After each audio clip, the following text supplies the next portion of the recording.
Hello, I'm meteorologist Bill Steffen. We had a wild Sunday weather-wise here, but fortunately things have calmed down. Looks like there was one tornado touchdown. It was up in Newaygo County around the Croton area. There may be a couple other areas where we need to have NWA or NWS surveys confirm whether it was tornadoes or straight line winds, but most of the damage was straight line winds that came through here. And boy, was it windy. My goodness. Literally millions, if not tens of millions of dollars worth of damage was done by those strong winds. Beach Elementary School in the Fruitport District closed today because of the wind ripping off part of the roof.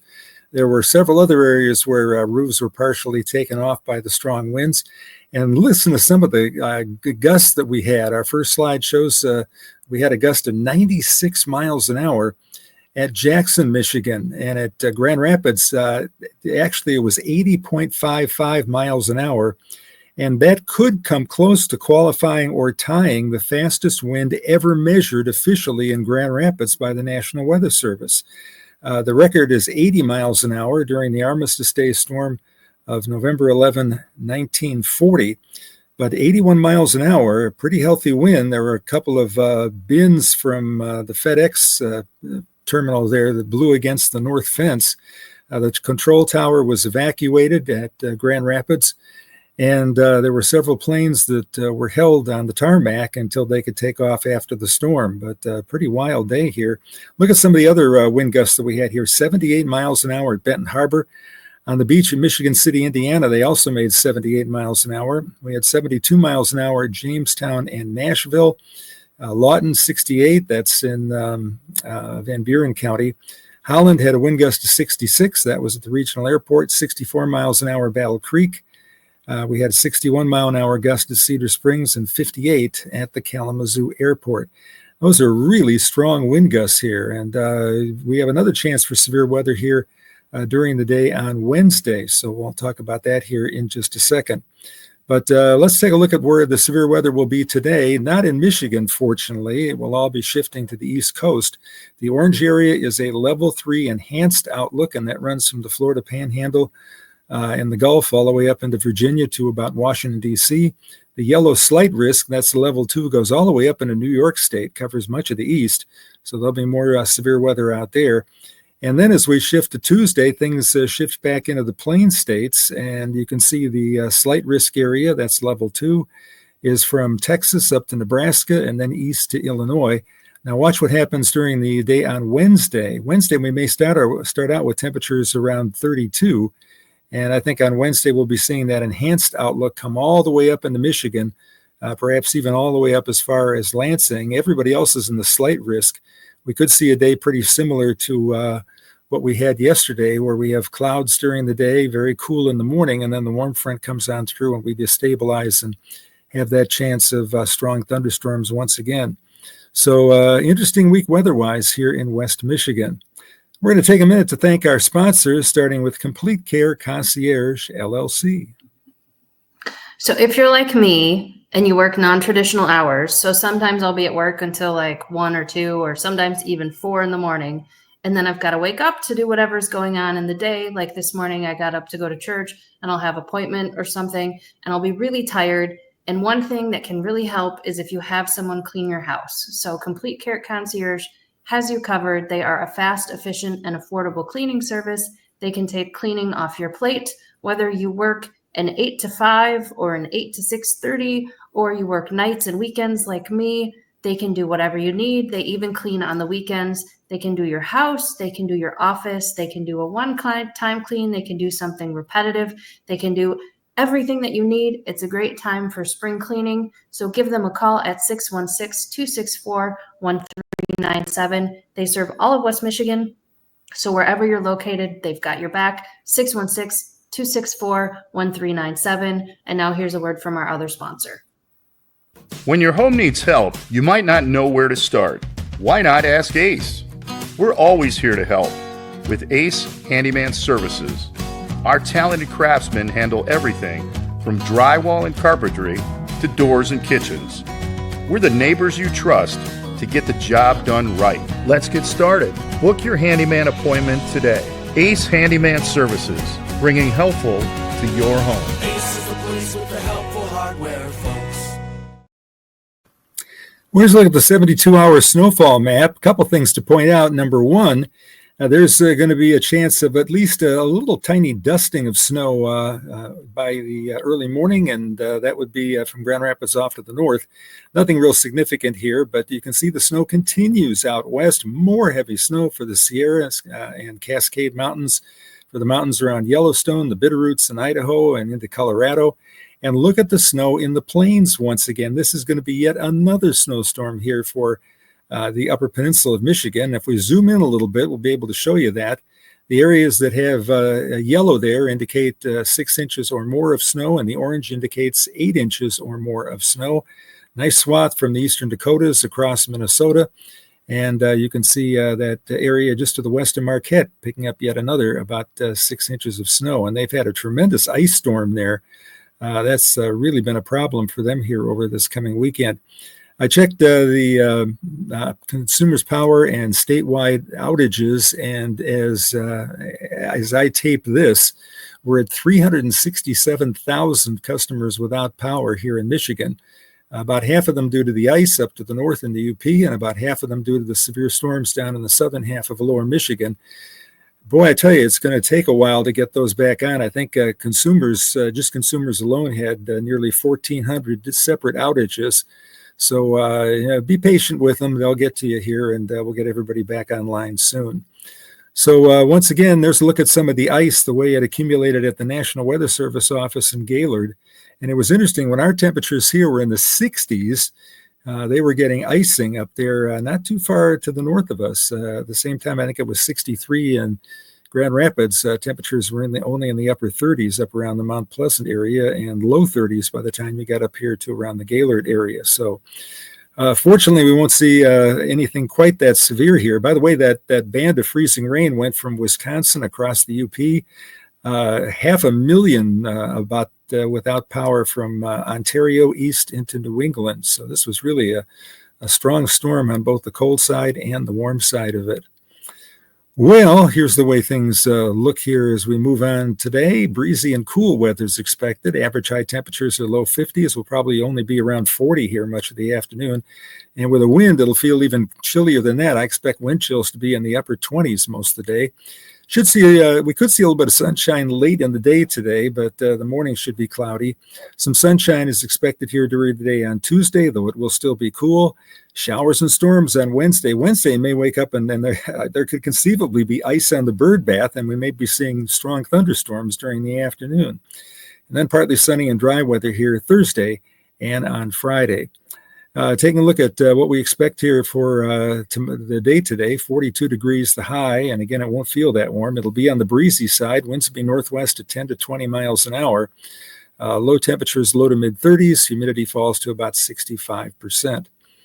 So let's take a look now at some temperatures for the day today. This is how it looks. I think we'll be seeing readings mainly in the 40s. A really chilly day along the lakeshore. We got small craft advisories. The wind 10 to 20 miles an hour inland will be 15 to 25 at the lakeshore. Wind chill temperatures at the lakeshore mid-20s. Up in the UP, it may hang around or even a little bit below freezing for a good portion of the day. So pretty cold day for the state of Michigan here to close out the month of March. March going out kind of like a penguin instead of a lion or a lamb. The high temperatures for Tuesday, we moderate just a touch. I think we get back up into at least the mid-40s, and with some sunshine and winds not quite as strong, I think it'll be a pretty decent day to be outdoors. So Tuesday, not so bad. And then there's Wednesday, when we have another big temperature gradient setting up across the state, with temperatures probably reaching the low 70s down toward the Indiana border, low to mid 60s for Grand Rapids. Temperatures up around Sault Ste. Marie may be stuck only in the 30s for much of the day. So again, a day pretty similar to what we had yesterday, and that possibility for some strong thunderstorms during the afternoon and evening as another system comes our way.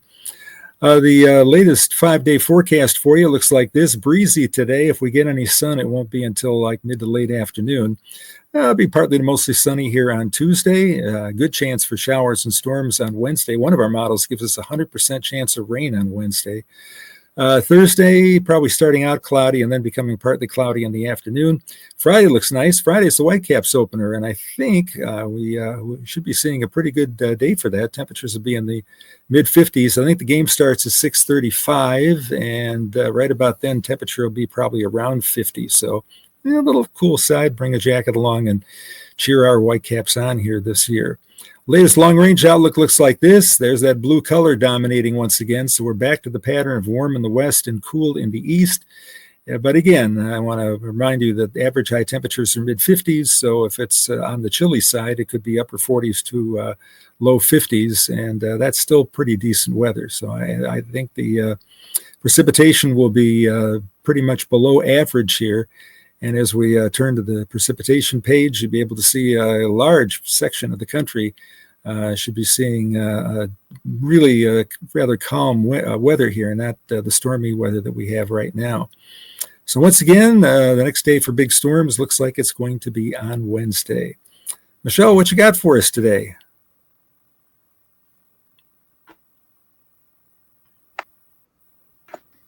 There I am. Hello. I was going to say, where'd you go? All right, Michigan State versus Auburn. It was a disappointing game. If you're a Michigan State fan, Auburn got a commanding lead pretty early, and Michigan State never really got it back. So they're out of the tournament with Auburn defeating both of the Michigan teams in succession, and that makes the last Final Four. All the number one seeds, and the last time that happened was 2008. Yes, and I predicted that. My bracket had all four number ones being in the Final Four. So there, everybody. Wow. Probably the best bracket I've ever had. And by the way, a big salute to Michigan State and Michigan. They both had great seasons. I mean, look at what Michigan did, turning this that awful record from last season around this year completely. So congrats to them. But yeah, I'm all excited about the bracket thing. Not that I'm going to win anything, but that's really good. Yeah, well, I next year you should join our join our family challenge. We do a little immediate family challenge, and I usually finish last. Okay, well, I beat Mom, so in a 50-50 chance of winning, I guess. All right, let's see what else we've got. All right, so as we close out March, I thought it would be fun to look at the highest temperature ever on record recorded in Grand Rapids in March. And it was 87 degrees on March 21 in 2012. And they had a bit of a heat wave those couple of days because a lot of the top couple of high temperatures were in a couple day span in 2012. We had a week of phenomenal weather. By the way, that 87 degrees was the day when we were the highest above average that we've ever been. The average high temperature, 47. We were 40 degrees above average that day. And I remember that day well because I had the day off and I went to Gun Lake with my kayak. And I've never seen so many turtles out sunning themselves. And I actually jumped in the water. I got a water temperature of 64 on the beach at Gun Lake at the That Yankee sounds like Stadium. it would still feel cold. Oh, it would, but I was this is bragging rights, okay? 13 years later, I'm going to have a podcast, and I can brag to everybody that I jumped in the lake in the month of March.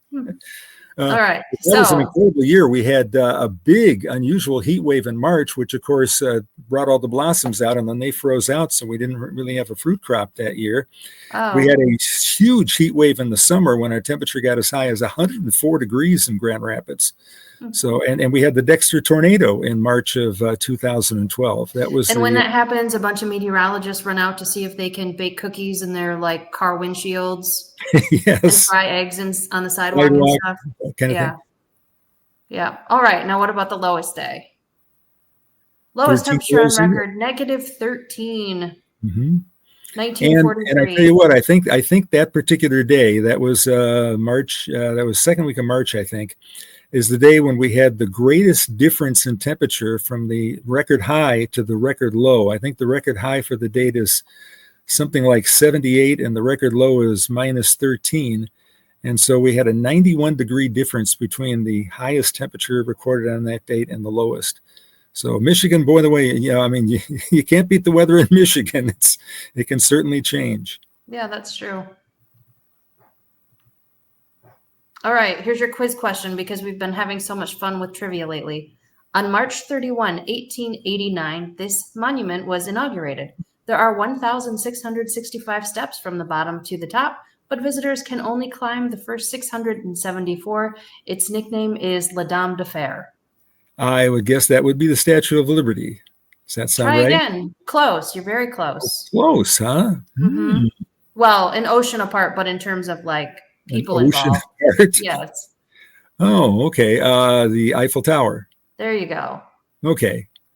The Eiffel Tower, named after Gustave Eiffel, the engineer who designed it and built it with his company. He was interested in meteorology, and in fact, he put some wind measuring instruments on the Eiffel Tower after it was completed because the wind would affect his monuments. So that's why he was interested in meteorology. So he built the Eiffel Tower, and I've walked up many of those steps because I was there when Alex was 10, and he decided it didn't count if you used the elevator. Oh, dear. So we hauled our old selves up those steps so that he could say he climbed up the steps. What are the steps like? Are they graded or something like that? Is it kind of a scary? Something like that. I mean, it's outside. Uh-huh. It's walking outside steps. They're not enclosed. Oh, okay. It'd save us on paying for the elevator and waiting in line. So, Steffen's love to save a buck. So we did if that. you've seen the tower, you've seen an Eiffel. You don't have to laugh. That's pretty bad. All right, moving on. Your next question. On March 31 of 1918. Oh, we just gave away the answer. I hope you weren't looking. That's okay. This went into effect for the first time in the United States. Today, slightly more than half of Americans want it abolished. Let's see. My first thought would be prohibition, but that's probably not it. I think I saw out of the glimpse of my eye it was daylight saving time. Isn't prohibition the 21st Amendment? Yes. Maybe? Okay. Okay. That's my guess. I mean, that's the one I know. You learn the important ones first. Well, that's interesting. I kind of like the extra light in the evening myself. I grew up in Chicago, which is the other side of the coin. When the sun comes up at about 4:15 in the morning, I was a golf caddy, and I remember a couple of times getting up like at 4 a.m. Riding my bicycle to the golf course. These guys would pay me $5 to play like 6 holes of golf, and then they would run in and take a shower and then go to work. There was nobody on the course. It was kind of quiet, 6 in the morning, and the sun's already up. But I like the extra hour that I get to sleep, but then going the other way is painful. Mm-hmm. Yeah. And I believe, what is it? There's only 2 states that don't do daylight saving time. One is part of Arizona, and that's the Navajo Nation. They decided not to do daylight saving time. And what's the other state? Indiana? It used to be part of Indiana didn't do daylight saving time, as they wanted to be like Chicago.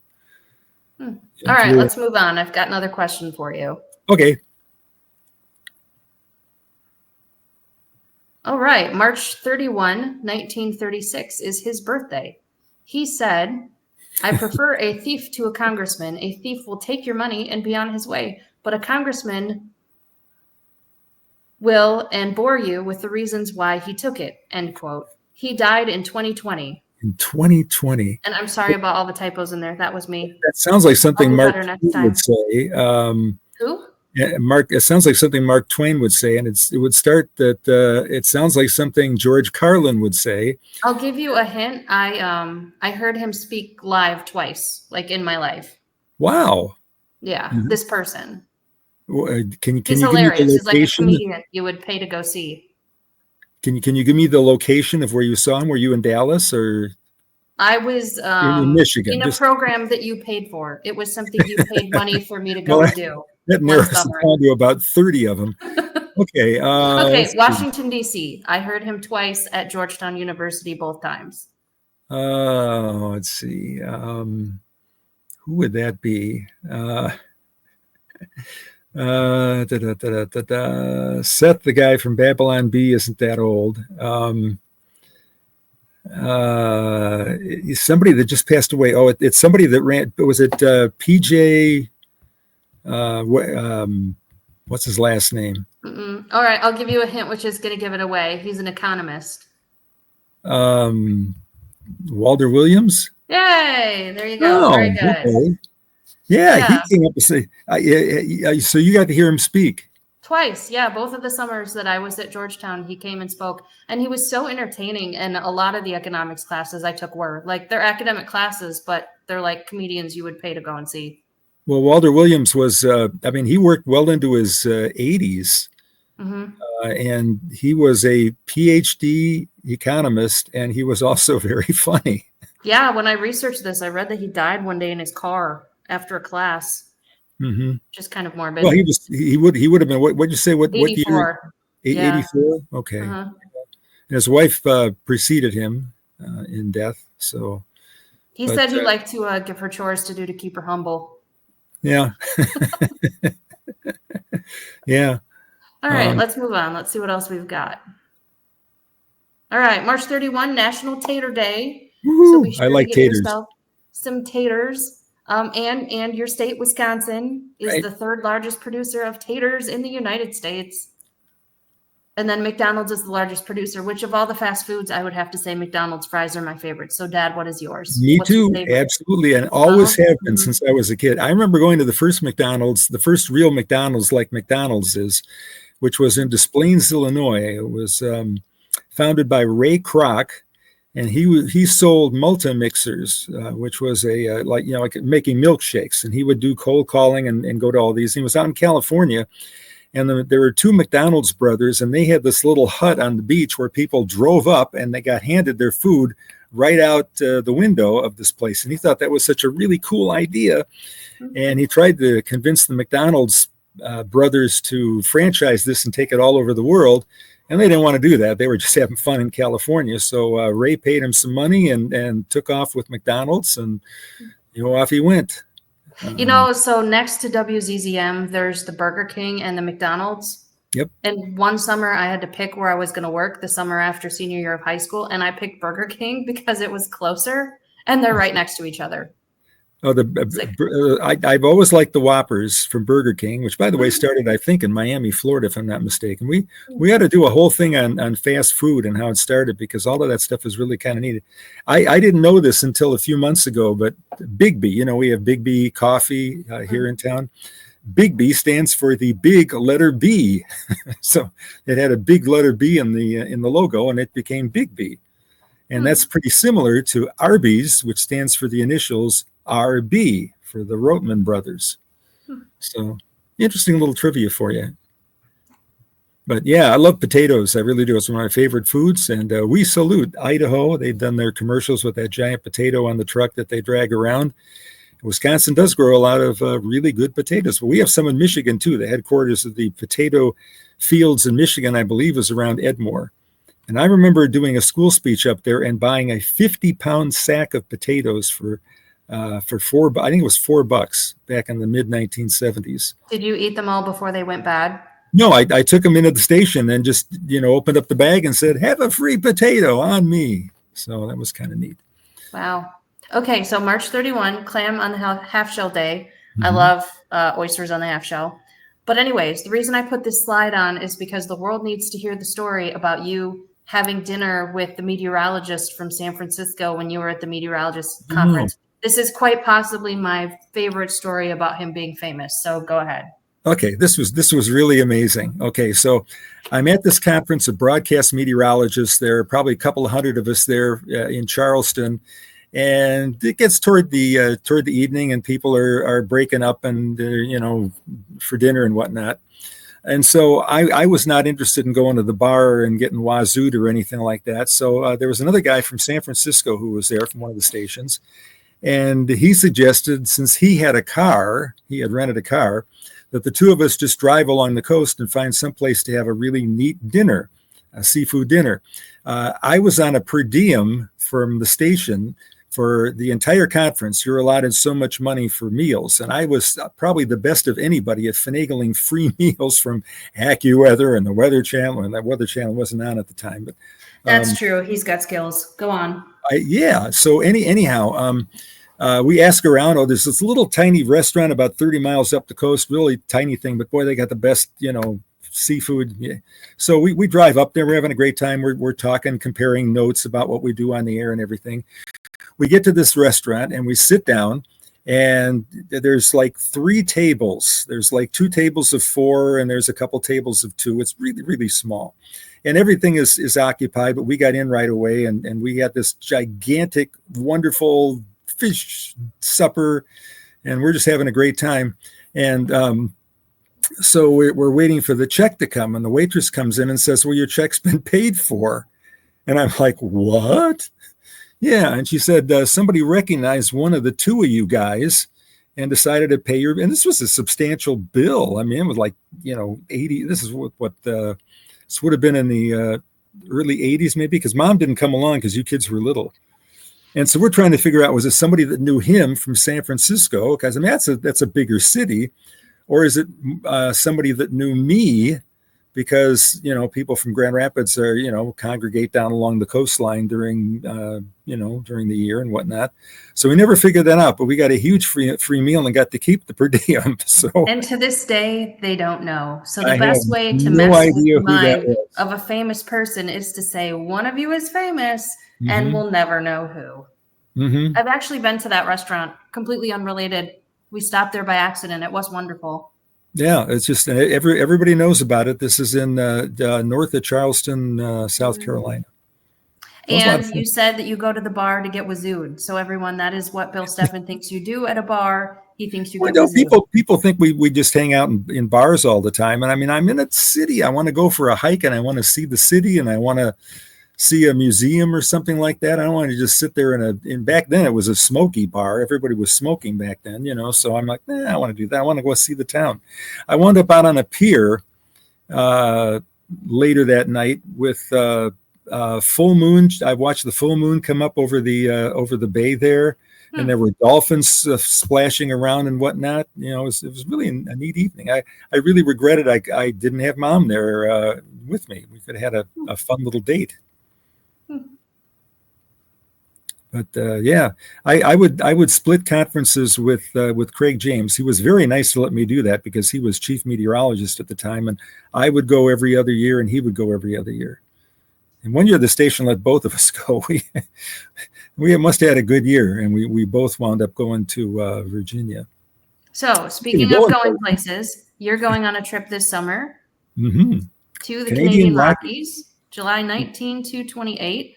And here's where you're going. And you're going to fly with the group. So if you're interested in going on this trip, you can go with Bill. You're going to fly into Calgary, head up to Jasper, through the Canadian Rockies, through Vancouver, Victoria, and Seattle. Looks amazing. A lot of places that I haven't gone. And it is planes, trains, and automobile. And it is for every ability level. The activity level is leisure. So people of all ability levels can go on this trip. So we thought for today, we would give you some tips about checking your bag, because the last thing you want is to have a problem with your bag. And if you do have a problem, you want it to be recovered as soon as possible. So, to get a luggage tag, and there's paper ones at the airport, but you can buy a luggage tag as well. But one thing you can also do is write your name and your phone number and your travel itinerary and where that bag is supposed to go, and have it on the inside of your bag. Because if it comes to the last resort and someone's looking to see where that bag is supposed to be, if all the tags fall off, they're going to find that sheet of paper right when they open the bag, and they're going to be able to get that bag to you as fast as possible. Never check your medications, keys, passport, anything else that you can't live without, and then bring a little change of clothes in case you're without your bag for the day. Maybe you've even got room for a shirt in your carry-on, and that can tide you over if there's any problems. Less is more. You've got to bring your stuff around on vacation, and you're going to be the one carrying it. So pack as little as possible, especially when you're going to a cool climate like that. You might not need to do that many clothing changes, so you can conserve how many things you're bringing around and have more space to buy souvenirs. So when you check your bag, you want to look at it, and it should have your name on it. It should have your last name printed on it. Make sure that's your name and that it's going to your final destination, so that the tag didn't get printed to the wrong persons, or you picked up the wrong persons if you're tagging it yourself. You want to make sure that it's your tag and that it's going to your destination, that your destination is the top airport on that tag. And then take a photo of your bag number, because if there is a problem with your bag, the first thing that someone's going to do is ask you for that tag number. So those are my tips for checking a bag if you go on any trip, and you can go on this trip with Bill. Check out holidayvacations.com. holidayvacations.com, and you can get more information, watch the video, and you get $100 off. And this will be your third trip with Holiday Vacations. Yep, we went to Alaska, and then the first year, and then the second year we went to the northern U.S. National parks, Glacier, Yellowstone, Grand Teton, and then down into Utah. Had a great time. It really was, and it's so nice to have somebody else doing most of the work, lining up meals and museums that you stop at, where the best overlooks are, and not like when we travel when we're on our own for whatever happens. Well, you're a great travel agent. You really Thank are. you. If I wasn't doing what I'm doing, I would definitely want to work for a company like Holiday Vacations. It sounds like so much fun. It is. You get people that really know what they're doing and really like the places that they go to. When we were in Alaska, by the way, we had a bus driver from Grand Rapids. Oh wow! It was kind of neat. Who goes up there during the summertime and then comes back to Grand Rapids during the winter. Neat. And finally, we've got a photo from John Scully, which is the weather coming in over the lake. Yes, and we thank John for his many pictures and kind of an interesting day. Though I understand that the waves really got fairly large fairly quickly as this front came through. Of course, that pushes a lot of water, causes a little bit of a minor seiche where the water level rises a couple of inches and then it goes down again. Whenever you get a storm, when you have a lot of wind pushing it like this over a significant area, it's best to stay out of the water until you know that you're not getting the currents from the water sloshing back toward the middle of the lake. I asked him if he sells his photos online, and he said no. Oh, okay. I think you should think about it. Grateful that we have that there. Yeah. Well, it's an interesting day up here. Unfortunately, we had the 3 fatalities, but interesting day, and it's kind of ominous on a dark day with that thunder rumbling to the west of you that you got the tornado sirens going off. So if you would like to send us a photo, you can send it to bill@billsteffen.com with the subject line photos. We're interested in weather, nature, current events, anything that interests you, interests us. So if you would like your photo to be a part of the show, send it to bill@billsteffen.com. And we've saw that we've had a lot of new joiners in the last couple of days. So welcome. We'll just give you the quick run through. Bill Steffen 616 is the YouTube. Please subscribe. That tells the algorithms that people like the show, and it helps us get the show in front of more people. So we really appreciate that. You can also join us at billsteffen.com. Billsteffen.com has the YouTube on an email blast every day. It's also got a couple of other things too. There are still occasional written blog articles that we put on there every once in a while. You can support our sponsors. We appreciate them so much for helping with the production costs for billsteffen.com. So we will put the links in the comments, and we've got you covered inside and out. We've got a cleaning service and we've got a handyman service. So whatever you might need in West Michigan, those are great supporters for us, and you can support us by supporting them. We will have additional sponsorships available in May. We are booked up for April, but if you're interested in becoming a sponsor of billsteffen.com, please contact us at bill@billsteffen.com to ask about that. We also have a merchandise store where you can get a shirt or a mug with that image on it and a few others that we've designed, and we'll put the link to that in the comments as well. And then if you're interested in the Canadian Rockies trip with Bill this summer, that will be at holidayvacations.com. So welcome so much. Thank you for supporting us, and any other input or ideas you have, thank you for being on board. Yes, and I hope you have yourself a great week. Kind of a chilly day coming up today, and watch out for possible severe weather on Wednesday.